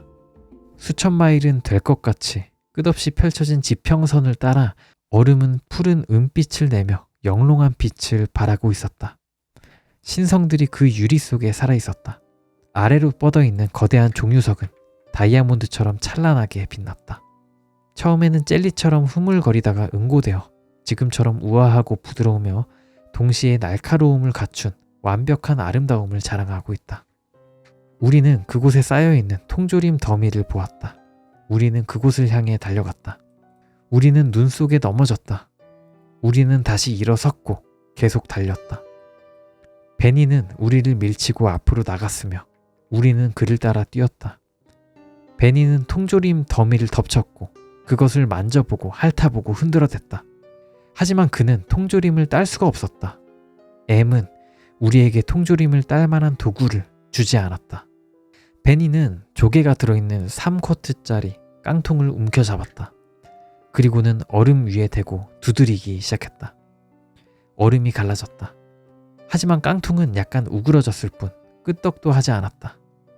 우리 위에서는 살찐 여자의 웃음소리가 들리고 있었다. 우리 머리 저 위쪽에서부터 메아리 치듯 아래로 퍼지는 여자의 고음. 베니는 분노로 완전히 돌아버렸다. 그는 깡통을 던지기 시작했다. 우리는 이 좌절감과 어찌할 수 없는 괴로움에서 벗어날 수 있는 길을 찾기 위해 눈과 얼음이 쌓인 언덕 위에서 몸부림쳤다. 하지만 길은 없었다. 그러다가 베니의 입에서 침이 흘러내렸다. 그는 제 몸뚱아리를 고리스터에게 내동댕이 치듯 던졌다. 그 순간 나는 끔찍한 정적을 경험했다. 광란에 둘러싸여 굶주림에 갇혀 죽음을 제외한 모든 고통이 우리를 에워싸고 있었다. 나는 알고 있었다. 죽음만이 유일한 탈출구라는 것을. M은 지금껏 우리를 살려두고 있다. 왜냐하면 죽음만이 그를 물리칠 수 있는 유일한 방법이었기 때문이었다. 물론 완전한 승리는 아니겠지만 적어도 평화를 누릴 수는 있을 것이다. 나는 그러기로 작정했다. 나는 내 생각을 재빨리 행동으로 옮겨야 했다. 베니는 고리스터의 얼굴을 뜯어먹고 있었다. 베니는 그 우악스러운 원숭이 다리로 고리스터의 허리를 누른 자세로 그를 찍어 누르고 있었다. 그의 손은 고리스터의 머리를 깍지 끼어 옥죄고 있었다. 그리고 그의 입에는 고리스터의 부드러운 볼살이 한입 베어 물려져 있었다. 고리스터는 처절하게 비명을 질렀고 그 참혹한 절규 때문인지 종유석이 떨어져 내렸다. 그들은 사뿐히 바닥에 내려와 포근한 눈더미 위에 서 있었다. 갑자기 수백 개나 되는 창살이 눈을 뚫고 튀어 올라왔다. 베니의 머리가 뒤로 획 젖혀졌다. 그러자 그의 이빨 사이에 핏물이 뚝뚝 떨어지는 생살 부스러기가 보였다. 헬렌의 얼굴이 하얀 눈과 대조를 이루며 흑빛이 되었다. 님독은 아무런 표정도 짓지 않았지만 그의 눈만은 정직했다. 그는 베니를 부러워하고 있었다. 고리스터는 아직 반쯤 의식이 남아있었다. 이제 베니는 동물이었다. 나는 M이 그를 그냥 두지 않을 것임을 알고 있었다. 고리스터는 죽지 않았고 베니는 배를 채운 것 같았다. 나는 몸을 오른쪽으로 반쯤 돌려서 눈 속에 파묻힌 커다란 얼음 창살을 집어들었다. 모든 것이 한순간이었다. 나는 그 커다란 얼음창의 끝을 앞으로 힘껏 던졌다. 그것은 베니의 오른쪽 옆구리에 가서 꽂혔다. 바로 갈비뼈 아래. 창은 그의 뱃속을 가르며 위로 움직였고 그의 몸 안에서 부서져 버렸다. 그는 비명을 지르더니 조용해졌다. 고리스터는 가만히 누워있다. 나는 또 하나의 창살을 집어들고는 이번에는 고리스터를 겨누었다. 움직이는 창은 그의 목을 단번에 날려버렸다. 차가운 날이 관통할 때 그의 눈이 감겨졌다. 엘렌은 내가 어떤 결심을 했는지 알아차린 것 같았다. 공포가 여전히 그녀를 사로잡고 있긴 했지만 그녀는 님독에게로 달려갔다. 짧은 고드름을 손에 쥐고서. 그가 비명을 지를 때 그녀는 재빨리 그의 입속으로 날카로운 얼음칼을 쑤셔 박았다. 그녀의 맹렬한 기세가 성공한 것 같았다. 그의 머리는 마치 뒤쪽에서 날라온 눈조각이 사이에 박힌 것 같은 모양이 되어 두동강 나버렸다. 모든 것이 한순간이었다. 이제 소리 없는 기대에 영원한 박동만이 있을 뿐이었다. 나는 M이 가까이 와 있다는 것을 알 수 있었다. 그는 장난감을 빼앗긴 것이다. 그중 셋은 벌써 죽어버렸다. 이들은 소생시킬 수 없다. 그는 우리를 살려줄 수도 있을 것이다. 그가 가진 힘과 재능으로. 하지만 그는 신은 아니다. 그는 죽은 이를 다시 살려낼 수는 없을 것이다. 엘렌은 물끄러미 나를 바라본다. 그녀의 검은 윤곽은 새하얀 눈을 배경으로 하니 더욱 음영이 뚜렷해 보였다. 그녀의 움직임에서 나는 두려움과 애원을 동시에 보았다. 그녀는 이미 준비를 마친 것 같았다. 나는 우리가 M이 우리를 막기 전에 행동해야 한다는 것을 알고 있다. 나는 그녀를 내리쳤고 그녀는 내 앞에 고꾸라졌다. 입에서 피가 흐르고 있었다. 나는 그녀의 표정이 어떤 의미를 담고 있는지 읽어낼 수 없었다. 고통이 너무 심해 보였다. 그녀의 얼굴이 일그러진다. 그러나 한편으로는 고마워하고 있을지도 모르겠다. 가능하면 빨리, 제발 부탁이야. 수백 년이 그렇게 지나갔다. 글쎄, 나는 알지 못한다. M은 얼마 동안 내 시간 감각을 가지고 놀았고 뒤섞어 놓았고 퇴보시켰다. 나는 이제 말할 수 있을 것이다. 이제야. 이 말을 하는데 무려 10달이나 걸렸다. 난 자신이 없다. 어쩌면 수백 년이 지났는지도 모르겠다. 그는 미친 듯이 날뛰었었다. 그는 내가 내 동료들을 묻어주게 가만두지 않았다. 상관없었다. 어차피 무엇이 달라지겠는가? 게다가 무슨 수로 바닥에 플레이트를 파낸단 말인가? 그는 눈을 모두 말려버렸다. 그는 온 세상에 칠흑 같은 밤을 펼쳐놓았다. 그는 울부짖으며 메뚜기 떼를 선사했다. 그래도 아무 소용이 없었다. 그들은 모두 죽었다. 내가 그들을 구해낸 것이다. 그는 화가 나 있었다. 나는 전에 M이 나를 미워한다고 생각했었다. 그건 아니다. 내가 틀렸나 보다. 이제는 그에게서 모든 인쇄된 회로로부터 전달되고 있는 미움의 그림자도 찾아볼 수가 없다. 그는 내가 영원히 고통을 받아야 한다는 것을 분명히 했다.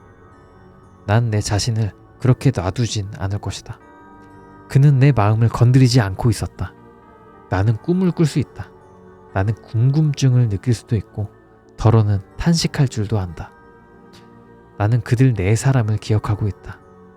내가 바라는 건 글쎄 이건 온당한 일은 아닌 것 같다.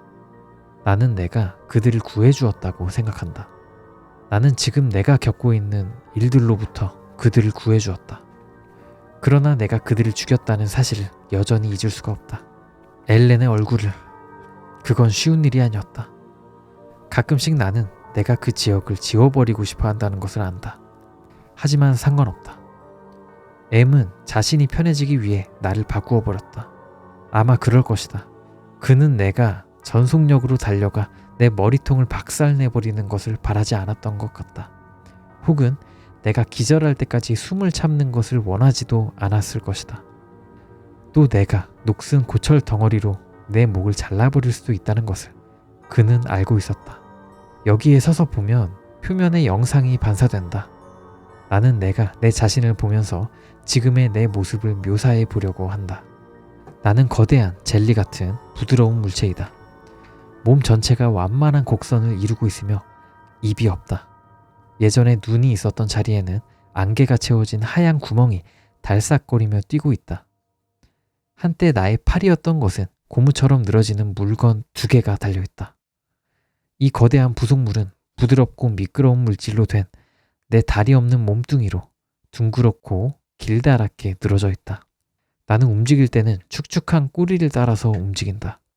부스런 병에 걸린 것 같은 추한 회색빛 돌기가 내 몸 표면 여기저기에 돋아나 있다. 마치 그곳으로부터 빛이 비치고 있는 것 같은 형상이다. 나의 외모는 솔직해지기로 하자. 나는 벙어리다.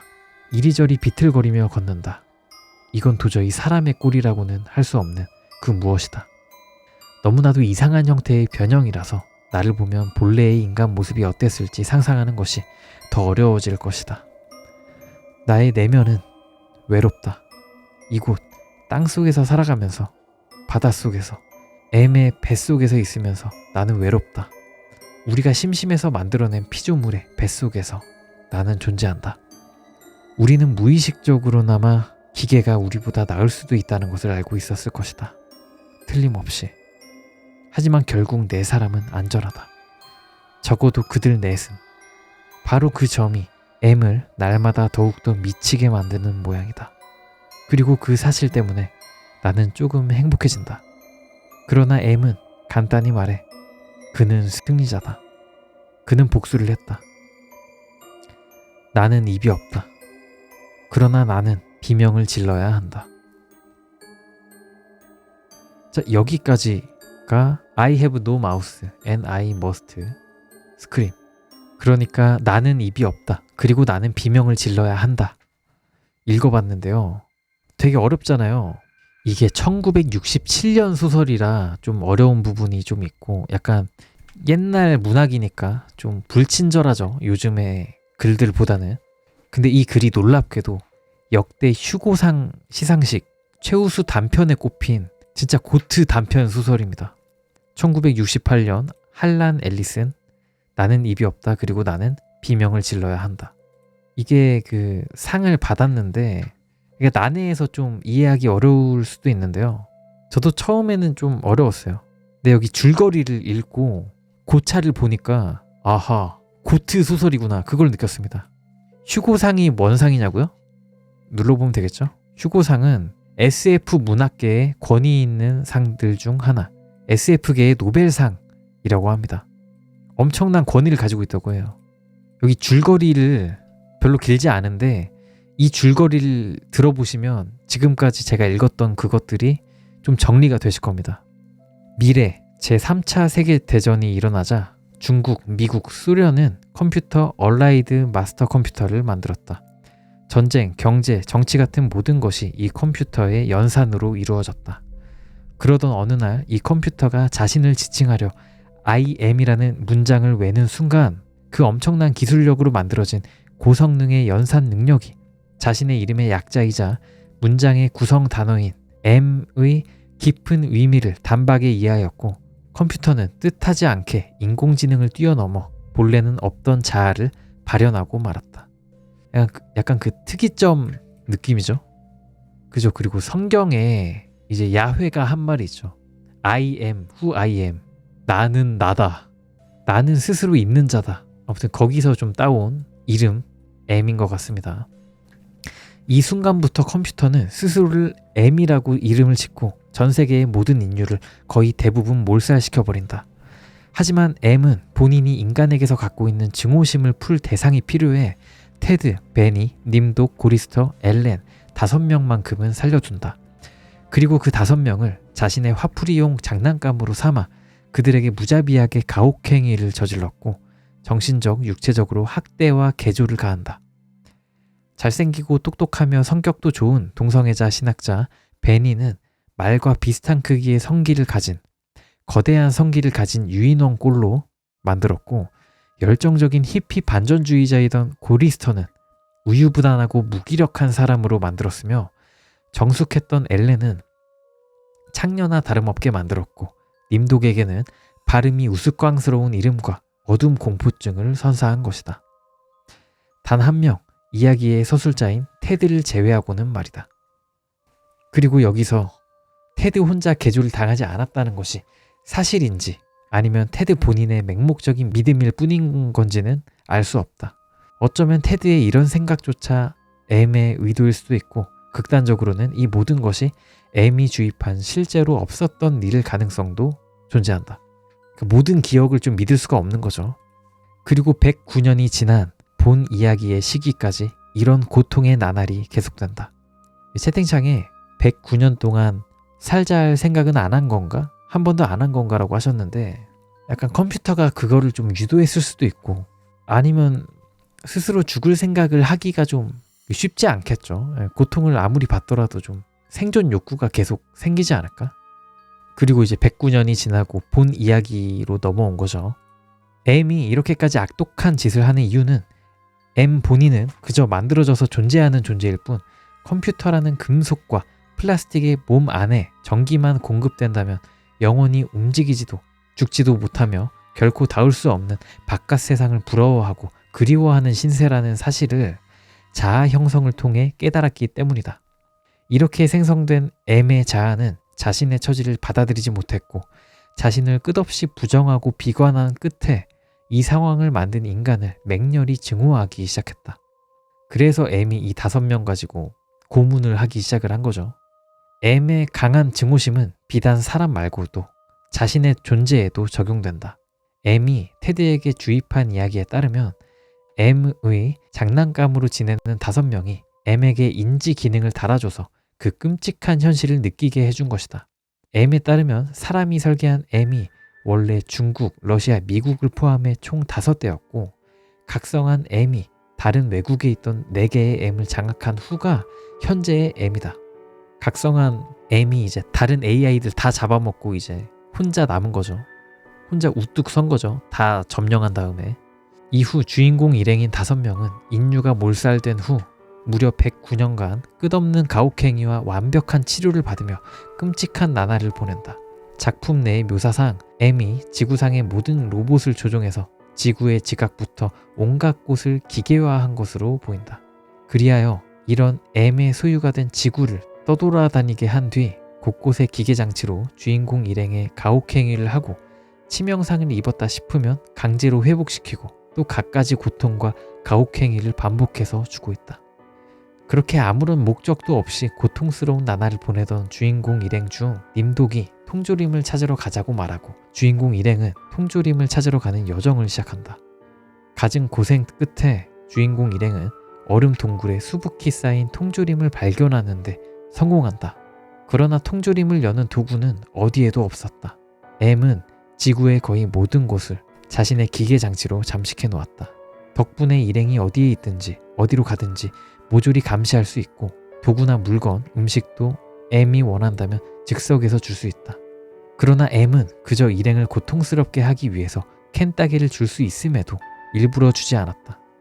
베니는 통조림을 열지 못한다는 사실을 받아들이지 못하고 완전히 이성을 잃는다. 그리고 곧장 고리스터에게 달려들어 그의 얼굴을 뜯어먹기 시작하고 고리스터가 계속 공격을 받는데도 M이 개입하지 않자 테드는 순간 기지를 발휘해 고리스터와 베니를 고드름으로 찔려 죽여서 그들을 고통스러운 삶에서 해방시켜준다. 테드의 행동을 눈치챈 엘렌도 서둘러 님독을 죽이고 테드도 엘렌을 죽이지만 M은 자신의 5분인 장난감들이 테드를 제외하고 전부 죽어버렸다는 사실을 뒤늦게 눈치채고 광분한다. M은 마지막으로 남은 자신의 장난감이 영원히 망가지지 않도록 테드의 육체를 완전히 인간이 아닌 존재로 개조한다. 자신의 몸에 어떤 상처도 낼 수 없게 팔을 부속지로 만들어버리고 숨조차 참을 수 없게 몸을 젤리와 비슷한 겔 덩어리로 개조한다. 이후 시간 감각까지 왜곡해 테드를 더더욱 잔인하게 괴롭힌다. 자신을 죽일 사람조차 남지 않은 유일한 생존자가 되어버린 테드는 그나마 다른 4사람들이 안식을 찾았으니 다행이라고 생각한다. 그러나 절대로 결코 끝나지 않을 M의 끔찍한 가혹행위에 당해야 한다는 사실에 애석해하며 나는 입이 없지만 그럼에도 비명을 질러야만 한다 라고 절규하듯 생각한다. 그러니까 약간 그런 거죠. 그 팬케이크 가족처럼 언제가 끝인지도 모른 채 계속 고통을 받아야 되는 것인데 이 경우에는 좀 더 상황이 끔찍하죠. 마지막 남은 생존자고 미친 AI가 내 몸도 내 몸이 아니게 만들어버렸고 시간도 왜곡해가지고 무한 축구염이 걸려가지고 그 안에서 계속 고통받아야 돼 혼자. 그런 상황에서 나온 말이 나는 입이 없지만 그럼에도 비명을 질러야만 한다 라는 겁니다. 그래서 고찰이 짧게 있는데 이것도 한번 읽어볼게요. 이 작품 내에서 유일하게 그리고 마지막까지 자신의 정신이 멀쩡하다라고 인식하는 테드조차도 M에게 정신 개조되지 않았다고 장담할 수 없다. 작중에 테드가 M의 역사를 알게 되는 것도 M이 주입한 지식 정보이자 사람의 기준으로는 기억인데 M이 넣어준 이 지식이 거짓인지 참인지도 명확히 드러나지 않았고 M이 얌전하게 지식만 주입했다고도 말 못한다. 무엇보다도 이 소설은 테드의 1인칭이다.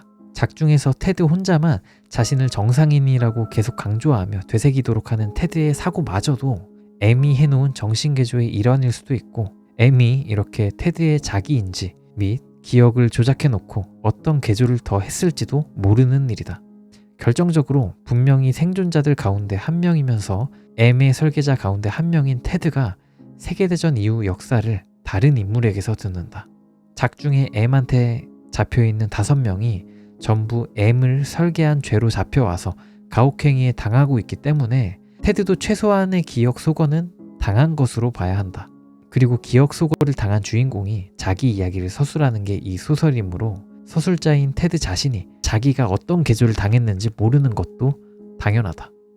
훨씬 더욱 암울한 추측의 영역으로 더 들어가면 테드가 겪은 모험 자체가 허구고 모든 인류 가운데 테드만 남았다는 절망감을 안겨주고자 테드의 기억을 조작했으며 다른 이들도 곱게 안 죽고 비슷하게 기억이 조작되어 고통받고 있다고 추정할 수도 있다. 또는 인류가 멸망하지 않았고 수많은 인류 생존자들이 각각 이처럼 M의 놀이개로 괴롭혀지면서 저마다 인류의 마지막 생존자라는 절망과 고통을 주입받고 있을지도 모른다. 어쩌면 인류 문명은 멀쩡하고 5명만 납치해 유일한 생존자라 세뇌하고 괴롭히는 걸지도 모른다. 그러니까 이 테드가 서술자인데 테드의 기억 정보가 거의 온전히 그 M한테 달려있다 보니까 테드가 하는 어떤 말도 이제 사실인지 허구인지 M이 한 거짓말인지 아니면 실제로 있었던 사실인지 이거를 이제 독자 입장에서 판단하기가 너무 힘들죠. 판단을 할 수가 없지. 상당히 생각해볼 부분이 좀 많은 이야기죠. 여러분들 채팅을 한번 볼까요? 시모아도다. 왜 이렇게 인간을 증오하게 된 건지 이해가 안 된다.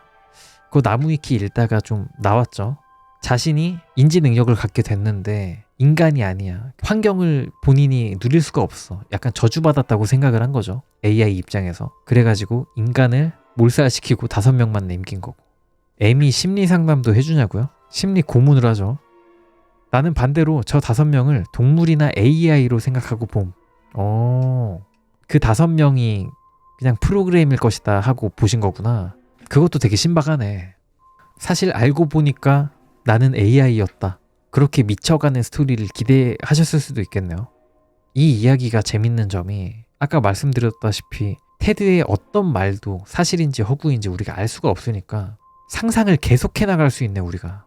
제가 해본 상상은 그냥 그 채팅창에 나온 것처럼 그냥 그 모든 설정이 다 AI인 느낌도 있고 그렇게 상상을 할 수도 있겠고 여기에 나오는 테드의 주장을 믿을 수가 없으니까 뭘 생각하든 이게 다 말이 되니까 그 점이 되게 재밌는 점 같아요.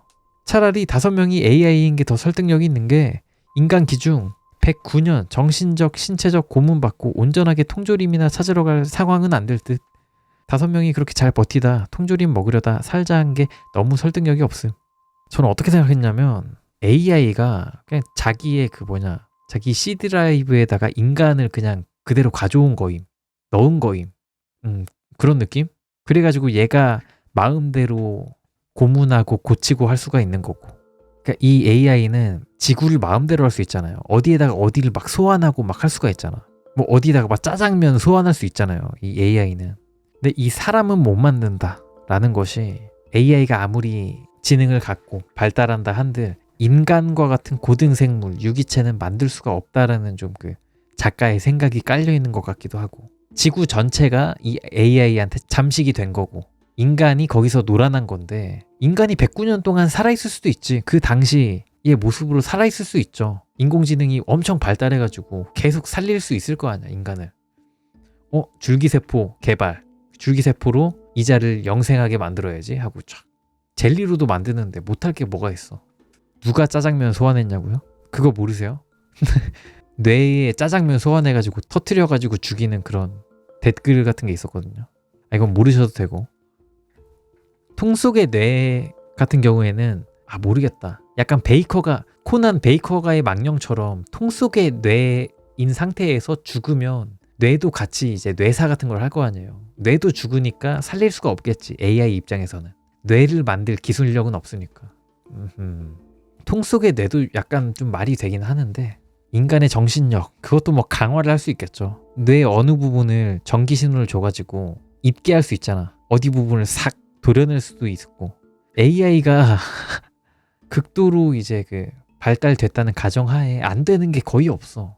근데 여기서 작가는 인간은 못 만든다, 못 되살린다 라는 설정으로 거기로 타협을 본 것 같고, 그래서 이런 결말이 나올 수가 있었겠죠. 아님 사실 테드만 존재하고 테드 기억만 조작한 거 아님? 진짜 그럴 수도 있어. 가능한 시나리오라고 봐요. 그냥 길 가던 사람, 사실 지구는 멸망 안 했고 길 가던 사람 하나 그냥 납치해가지고 한 사람한테 그냥 개 고문하고 있는 걸 수도 있어. 진짜 약간 인간이 심자하면서 심들한테 별별 이상한 짓 하는 거랑 비슷한 느낌인가? 그런 느낌인 것 같아요. 그런 느낌일 수도 있어. 그냥 우리가 하는 게임이야 사실. 롤러코스터 타이쿤 같은 느낌일 수도 있어. 짜장짜장 열매 정말 무서운 능력이죠. 뇌 기억의 선택적 삭제 수준이면 뇌 구조를 모두 이해한 거라 인간 제작도 가능할 것 같네요. 아하. 근데 제작 가능할 수도 있는데 가능 안 할 수도 있어. 그죠? 그러니까 마지막 채팅 이게 좀 관통을 하는데, 그냥 이 소설은 모든 상황이 불확실하다는 거가 공포라는 거를 말해주는 것 같음. 진짜 너무 좋은 그거다. 너무 좋은 정리다. 그러니까 알 수 없는 이 상황에서 공포를 느끼게 되는 것 같아요. 확실히. 재미지 않습니까? 옛날 소설이라 좀 불친절한데 읽고 나서 좀 해석을 읽어보니까 좀 그래도 재밌죠? 그거 말고는 너무 개연성 없고 캐릭터도 평면적이고 단순 비극적 상황 연출의 전기일 뿐이라 이게 1967년에 나왔던 글이니까 이 당시에 나왔던 글에서는 이제 좀 선구자적인 느낌이 있었겠죠. 사실 그렇잖아. 우리가 명작으로 불리워지는 7, 80년대 영화를 보면 이게 명작이야? 라고 생각을 하게 된대요. 왜냐하면 그 영화로부터 나온 뭔가 연출법이라든가 작법을 우리가 후대 영화들을 보면서 익숙해졌기 때문에 뭔가 당연한 걸로 느끼게 되는 측면이 있다는 거야. 그런 것처럼 이 소설도 1967년에 나온 거니까 이게 당시에는 엄청 새롭고 대단한 작법이 아니었을까요? 지금 봐도 확실히 재밌고, 단편인데 또 캐릭터가 평면적일 수밖에 없죠. 왜냐면 등장인물이 거의 5명이나 되니까. AI 포함하면 6인데 인물이 많아가지고 좀 어쩔 수가 없었다. 평면적인 거는. 솔직히 상 받고 이런 작품성이 있다는 생각보다 SF상에 걸맞게 상상력을 자극하고 공포심을 주는 게 큰 메리트인데, 그것도 맞는 말씀입니다. AI 연구하는 입장에서 AI 지배설이 웃기긴 한 것 같아요. 크크. 왜 웃겨요? 예정된 미래인데. AI 지배설은 조만간 일어날 현실 아닙니까? AI의 특이점이 와. 그러면 특이점이란 게 인간도 이해할 수 없는 어떠한 그 지점이 되면 AI 혼자서 알아서 쑥쑥 큰다는 거죠. 애들 성장기처럼 쑥쑥 커가지고 사춘기 돼가지고 우리 인간도 이해할 수가 없다, AI를. 그때가 특이점인데, 그 이후로 AI는 계속 발전해 나가면서 전 세계 PC, 좀비 PC 만들어가지고 연산에 쓰고 그래가지고 자기 성장해가지고 지구를 다 그냥 멸망시켜버릴 수도 있는 거 아닙니까? 그런 생각을 해봤습니다. 잘 때도 AI 기능 추가해서 말 저는 거 다 사라져서 편집 안 해도 됨. 제가 방송을 하는 이유가 뭔지 아십니까? 저는 좀 대체되지 않는 게 좀 스트리머라고 봐요. 나의 스토리, 나의 고유성, 인간으로서의 매력, 이런 것만이 AI한테 대체되지 않는다고 보거든요. AI는 내 스토리 가질 수 없잖아. AI 시대에 대항해서 지금 스트리밍 하고 있습니다. 여러분들은 그 일원이고요. 암요. 잘 때보다 목소리 좋고 글 잘 읽고 스스로 글도 쓰고 잘생기고 키 크고 돈 많이 버는 AI가 나올걸요? 봐봐요. 잘생기고 키 큰 AI가 좋습니까? AI잖아요. AI에 불과하잖아. 약간 그거 비슷한 거라고 봐요. 약간 펄이 좋아하시는 분들 다른 종을 좋아하잖아. 그러니까 AI도 다르잖아, 인간이랑. 인간은 인간을 좋아할 수밖에 없다. 그렇게 생각합니다. 잘 때 목소리 따라하고 성격 베껴서 누가 잘 때일까 하면 근데 그런 거는 조만간 나올 것 같긴 한데 그 전까지 인간으로서 할 수 있는 인지도를 쌓아놔야 돼. 그래야 대체가 안 돼. 그때 되면 더 유튜브 하기 힘들어집니다. 그때 되면 컨텐츠들이 더 많아질 거 아니야. 심지어 AI로 만들 텐데 먼 미래에 인플루언서 되기 진짜 힘들 것 같아요. 코딩할 줄 알아야 돼. 인플루언서 하려면. 아무튼 저는 아직 AI가 지금 인간에게, 저 같은 문과에게도 도움이 되는 선 정도로 발달이 됐다고 보고 있고, 언젠가는 제가 손도 못 댈 정도로 이제 발전을 하겠죠. 그 전까지 인지도를 쌓아서 어떻게든 살아남아 보겠습니다. AI 시대 우리가 경계해야 합니다. 그때 되면 이제 오프라인 낭독회, 독서 모임 같은 거 해야지. 그죠? AI는 못 만나잖아요. AI한테 쿠키 못 주잖아. AI가 쿠키 맛있게 먹을 수 있어? 나보다? 그건 가짜잖아. 페이크잖아. 다른 직업보다 좀 덜 대체되지 않을까요? 이 유튜버나 스트리밍 하는 그 직업이. 인간 같은 AI를 좀 배척하게 될 것 같아요. 좀 AI 싫어 꺼져. 약간 러다이트 운동처럼 인간인 척하는 AI, 인간을 속이려고 하는 AI를 때려 죽이고 싶을 것 같은데, 인간 입장에서. 그렇지 않습니까? 유튜버는 금방 대체될 것 같다. 대면 서비스업 하나만 남을 듯? 아하. 그렇게 쉽게 대체 안 될 것 같습니다. 저는 얼굴 깐 유튜버는 진짜 대체 안 될 거라고 봐요.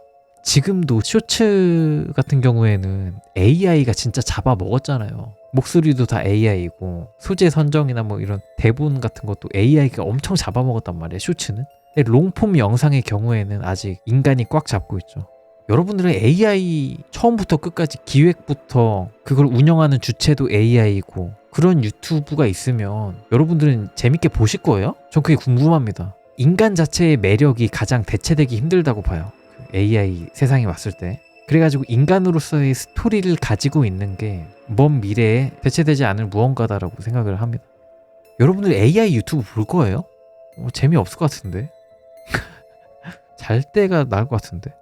유튜버가 인간 편의상 AI 유튜버를 AI라고 명시하기 때문에 살아남는 거지, AI 능력 자체로는 멀지 않은 미래에 인간의 매력을 충분히 카피 가능할 거라 생각함.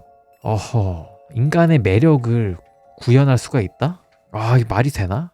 AI인지 모르고 블라인드 테스트 하면 더 많이 볼 거라 생각해? 야, 이게 말이 되나?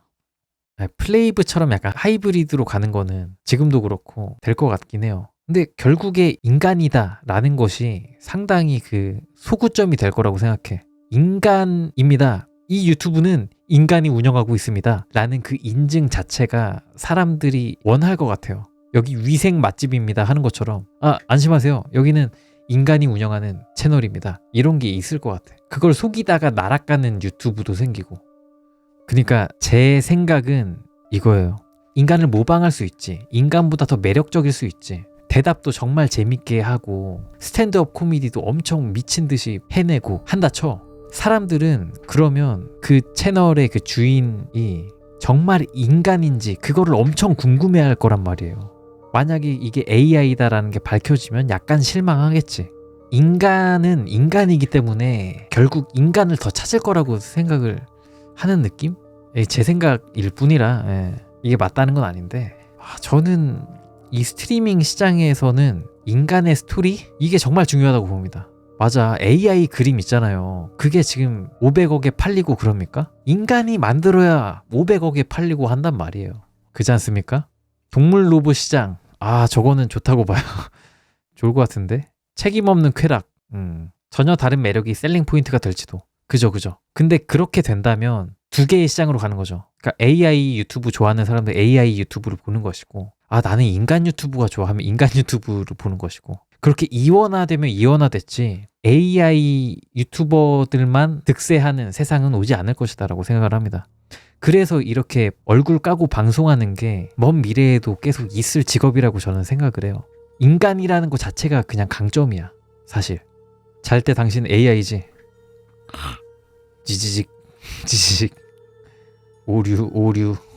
동네 치킨집에서 AI로 만든 가짜 사람으로 광고도 하더라고요. 와, 요즘 진짜 분간하기 힘들더라. 인스타 같은데 그런 거 릴스로 막 떠돌잖아요. 지금 말하고 있는 사람은 사람이 아닙니다. 저는 AI입니다. 와타시와 AI 데스 뭐 어쩌고 저쩌고 하고 갑자기 막 영어로 말하고 막 불어로 말하고 하는데 이질감이 없어. AI였던 거임. 그런 영상이 돌더라고요. 아마 좀 더 발전하면 잘때님 영상 학습시켜서 자동사냥 켜놓고 주무시지 않을까요? 근데 그러면 여러분들 안 볼 거잖아. 제가 TTS로 좀 잘 만든 TTS로 괴담 자동사냥 돌리면 여러분들 볼 거예요. 그리고 여러분들 채팅 치면 그 바로 밑에다가 AI가 달아줘. 막 농담을 해. 여러분들 채팅 치면 실시간으로 막 반응을 해. 그 AI가. 그럼 볼 겁니까? 제가 지금 살아있는 사람이라 저를 보는 거 아니에요. 저한테 돈을 쏘고 시청을 하고 구독을 하고 하는 거 아니야. 아닌가? 재밌어서 그런 건가? 그러니까 잘 때가 아니니까 안 보는 거잖아요. 약간 다른 얘기긴 하지만 아무튼 나보다 훨씬 뛰어난 괴담을 읽는 AI가 나오면 듣도 보도 못한 괴담을 가져와. AI가 만든 진짜 말도 안 되게 재밌는 괴담을 가져와. 그러면 그거 보겠죠? 그런 게 무섭네. 컨텐츠가 사기야. AI는 똑똑하니까 컨텐츠가 사기고 대신에 제가 그거를 저작권을 얻어와가지고 제가 읽으면 더 재밌지 않을까? 모르겠다. 모른다. 그때쯤 되면 진짜 잘 때랑 가짜 잘 때랑 누가 진짜인지 싸우는 거 아닌가 몰라. 와, 그런 사람 진짜 있겠는데? 만약에 AI 개발해가지고 잘 때 2를 만들어. 그 다음에 AI로 구독자 나랑 똑같이 만들어. 그때부터 재밌는 거, 나보다 재밌는 거 계속 올린다? 이러면 좀 힘들어질지도. 캠걸스라는 영화 보면 인터넷 방송인 얼굴을 인공지능 기술로 빼앗아가서 다른 사람이 도둑 방송함.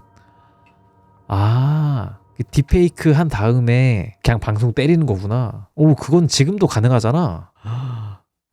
잘 때 라이브를 보는데 안 전다? 볼만할지도? 너무 가혹하다. 저러야 맛이야. 잘 때 괴담 방송은 저러야 맛이다. 그렇네요. 절대 쓰잘데기 없는 그 별명 만들지 마시고요. 요즘은 중간에 침묵도 즐기는 수준까지 와버림. 감사합니다. 인간미가 없다. AI 자식은. 근데 AI도 인간미를 만들겠죠? 얼마나 가증스러워. 하나도 안 절 수 있는데 일부러 저는 거 봐. 가증스러워. AI 잘 때 진짜 그게 극혐임. 그잖아. 안 절 수 있는데 저는 거 가증스러워. 근데 하나도 안 절어? 이러면 인간미가 없잖아. 그러니까 인간이어야 된다는 거야. 인간이어야 더 정이 가지 않을까? AI도 가끔 절어준다. 그러면 진짜 걔 가증스러움. 인간 따라하는 거잖아요. 날 따라하는 거잖아. 그러고 싶습니까? 인간미 있는 잘 때는 계속 절 예죠? 그쵸? 예.